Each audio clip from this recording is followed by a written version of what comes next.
ನಲ್ಲಪಲ್ಲಿ ಗ್ರಾಮದಲ್ಲಿ ರಾಗಿ ಖರೀದಿ ಕೇಂದ್ರಕ್ಕೆ ಚಾಲನೆ, ರೈತರಿಗೆ ಸದುಪಯೋಗಪಡಿಸಿಕೊಳ್ಳಲು ತೂಪಲ್ಲಿ ನಾರಾಯಣಸ್ವಾಮಿ ಕರೆ.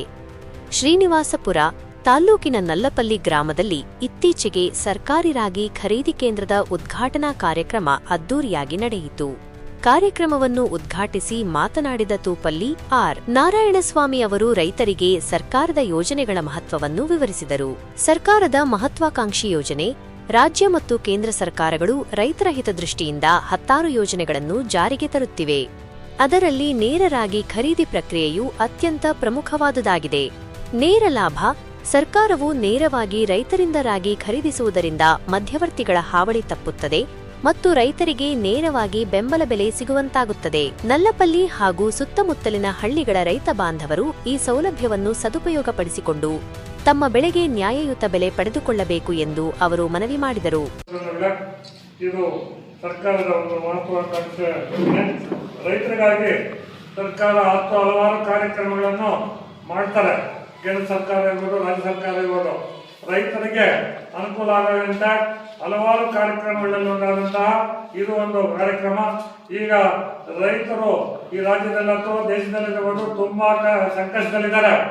ರೈತರಿಗೆ ಈಗ ಬೆಂಬಲ ಬೆಲೆ ಇಲ್ಲದೆ ಹೋದ್ರೆ ಕಷ್ಟ ಇದೆ, ಏನು ಗಿಟ್ಟೋದಿಲ್ಲ.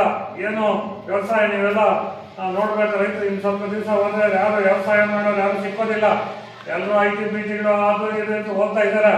ರೈತರಿಗೆ ಇದು ಬೆಂಬಲ ಬೆಲೆ ಬಿಟ್ಟು ಇದ್ರೆ ಎಲ್ಲ ರೀತಿಯಲ್ಲೂ ಕೂಡ ಸರ್ಕಾರಗಳು, ರಾಜ್ಯ ಸರ್ಕಾರ ಇರ್ಬೋದು, ಕೇಂದ್ರ ಸರ್ಕಾರ ಇರ್ಬೋದು, ರೈತರಿಗೆ ಅನುಕೂಲವಾಗುವಂತ ಕಾನೂನುಗಳನ್ನು ರೂಪಿಸಬೇಕು. ಇದೇ ರೀತಿ ಹಲವಾರು ಬೆಂಬಲ ಬೆಲೆಗಳನ್ನು ಕೊಡಬೇಕು. ಇತ್ತೀಚೆಗೆ ತಾನೇ ನಾವು ಬೆಂಬಲ ಬೆಲೆ ಕೂಡ ಕೇಂದ್ರ ಸರ್ಕಾರ, ರಾಜ್ಯ ಸರ್ಕಾರ ಸೇರಿ ಕೊಟ್ಟಿದ್ದಾರೆ. ರೈತರಿಗೆ ಅನುಕೂಲ ಆಗಿದೆ.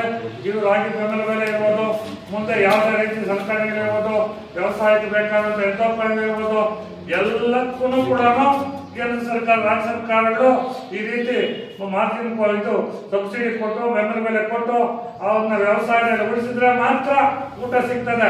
ಇಲ್ಲ ಅಂತಂದ್ರೆ ಆಹಾರ ಸಿಗೋದಿಲ್ಲ. ಎಲ್ಲರೂ ಊಟನೇ ಮಾಡಬೇಕು. ಊಟ ಬೆಳಿಬೇಕಂದ್ರೆ ವ್ಯವಸಾಯ ರೈತರು ಕಷ್ಟಪಡ್ಬೇಕು. ಊಟ ಇಲ್ಲ ಆಗೋದಿಲ್ಲ. ಆದ್ರಿಂದ ಇದೇ ರೀತಿ ಇನ್ನು ಹಲವಾರು ಕಾರ್ಯಕ್ರಮ ರೂಪಿಸಿ ರೈತರಿಗೆ ಅನುಕೂಲ ಮಾಡಬೇಕು ಅಂತ ಈ ಕಾರ್ಯಕ್ರಮ ಮುಖಾಂತರ ನಾನು ವಿನಂತಿ ಮಾಡ್ತೇನೆ. ಈ ಕಾರ್ಯಕ್ರಮಕ್ಕೆ ಕರೆದು ನಮ್ಮನ್ನೆಲ್ಲ ಪತ್ರಕರ್ತರು ನೀವೆಲ್ಲ ಸೇರಿ ಇದೊಂದು ಉದ್ಘಾಟನೆ ಮಾಡಿಸೋದಕ್ಕೆ ನಾನು ನಮ್ಮ ಎಲ್ಲ ಇಲಾಖೆಯವರ ಅಧಿಕಾರಿಗಳಿಗೆ ಎಲ್ಲರಿಗೂ, ನಿಮಗೂ, ಪತ್ರಕರ್ತರಿಗೂ ಎಲ್ಲರಿಗೂ ವಂದಿಸಿ ಅಭಿನಂದಿಸಿ ನನ್ನ ಕಾರ್ಯಕ್ರಮ ಮುಗಿಸುತ್ತೇನೆ. ನಾನು ಹೋಗ್ಬೇಕು.